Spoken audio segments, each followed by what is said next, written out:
Hello and welcome back to the Abject. This is a special self-isolation edition of the Abject, because I may or may not have coronavirus, and until I know for sure, I'm confined to my bedroom. Who knows, maybe you the viewer will get lucky and I will keel over dead on camera, or I can end up in Traces of Death Volume 906 or whatever they're up to. Self-isolation has got me thinking about irritating, tiring, draining experiences I wish I could fast forward through, so I thought of course I should talk about Trash Humpers, the shot-on-video feature-length experiment written and directed by Harmony Korine.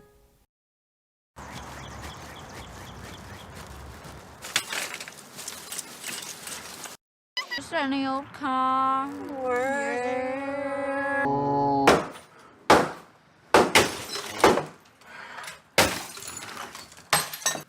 I first saw the trailer for Trash Humpers in, I think, my last year of high school, and I'm sure some of my friends from the time can attest to the fact I was really fascinated by it.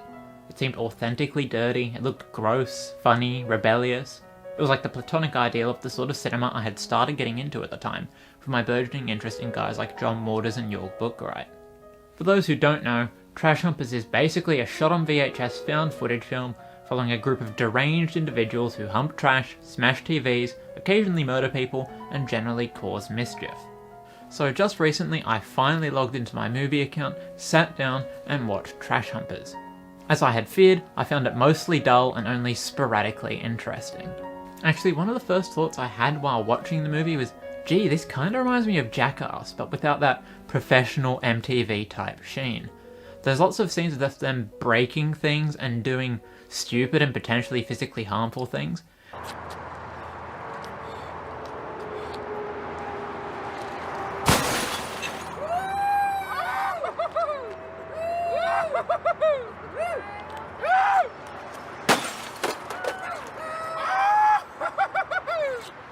And initially there is actually some visceral pleasure just to watching these people smash TV screens with hammers.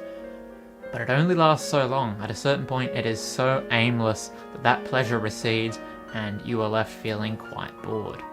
The thing about Trash Humpers, and frankly the other Harmony Korine films I've seen, is that almost every sequence you can tell he's trying really hard to create images and moments that are disquieting or memorable.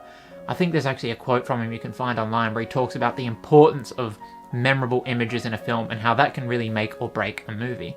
The problem with Trash Humpers is that as hard as he tries, and he really is straining, the hit rate is pretty bad. Maybe 1 in 10 or 1 in 5 moments are interesting and memorable, the rest of it just becomes this sort of mush of very samey stuff.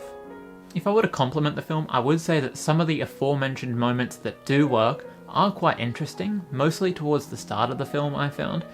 There's a sequence where they're sort of toying with this young boy in school uniform on school property, and they're making him smash like a baby doll with a hammer and yell strange things, and it genuinely feels quite menacing and uncomfortable.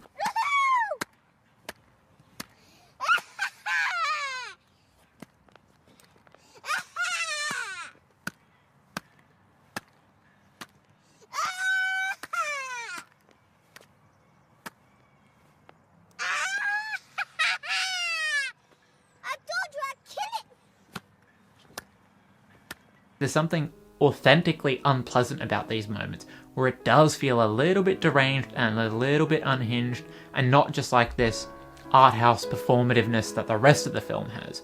So those sequences in isolation are quite good, but the overall effect of the feature-length package is very, very numbing, and frankly, overall, not particularly shocking. People who really like this film tend to cite that they find it authentically nasty, that the film feels as if it's something forbidden that you could just find at a bus stop or in a public bathroom, and it would be a VHS tape that you'd put in your player and you'd be like, wow, what is this? What is this forbidden fruit that I'm watching? Was this made by genuine maniacs?